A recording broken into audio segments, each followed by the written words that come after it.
Have you ever looked at a bonsai tree and felt a sense of tension? It's this tiny, perfect miniature of a giant ancient tree, and you can't help but wonder, is it a masterpiece of human control or a celebration of nature's wild spirit? That's the paradox we're diving into today, the fascinating push and pull between control and freedom in the art of bonsai. At its core, bonsai is an act of intervention. We artists prune, we wire, we shape. We make very deliberate choices to guide the tree's growth, to create a specific aesthetic, a feeling, a story. This is the control aspect. We're essentially sculpting with a living medium. We decide which branches stay, which ones go, the direction they grow, and the overall silhouette of the tree. It's an incredibly disciplined practice, requiring years of patience and a deep understanding of horticulture. You could say it's the ultimate expression of human intention imposed upon nature. We're trying to capture the essence of a windswept cliffside tree or a serene forest giant, but in a pot on a table. It's a highly controlled, artistic vision.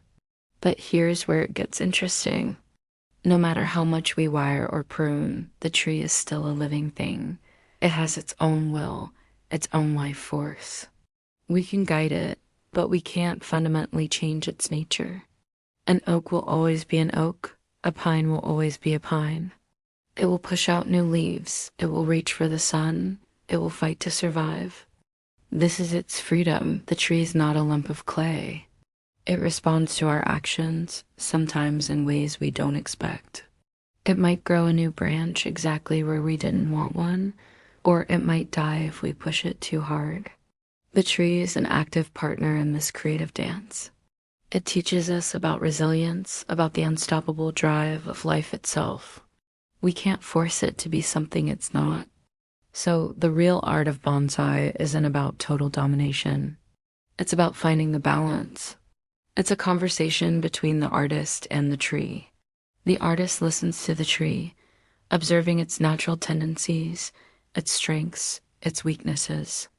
The wiring and pruning aren't acts of cruelty. They are suggestions. The artist says, "How about growing this way?" And the tree responds. Sometimes it agrees and a beautiful line is created. Other times it resists and the artist must adapt their vision.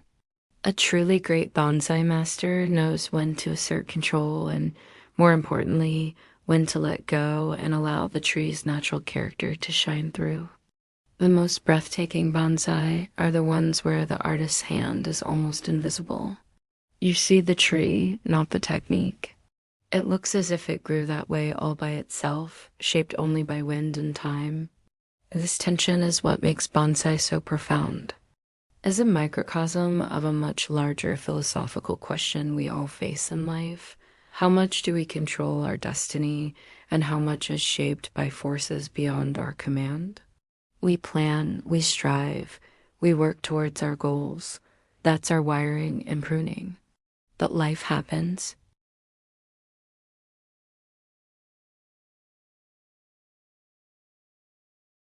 True wisdom, much like in bonsai, lies in navigating this dance. It's about having a vision, but also being flexible enough to adapt when life presents a different path. It's about knowing when to push and when to surrender to the flow. Think about it in your own life. Do you ever feel like you're trying to force something to control every little detail, only to find it leads to frustration? Maybe the key is to be more like a bonsai artist. Have a clear intention, yes, but also listen. Pay attention to the natural inclinations of a situation or a relationship or even your own inner self. The most beautiful outcomes often arise from this collaboration between our will and the inherent nature of things. Ultimately, a bonsai tree is neither a prisoner nor a completely wild thing. It exists in that beautiful liminal space in between. It is a symbol of a harmonious partnership. The human provides care, vision, and guidance. The tree provides life, resilience, and its own untamable spirit. The result is something that neither could achieve on its own, a living work of art that embodies the delicate balance between intention and surrender, control and freedom.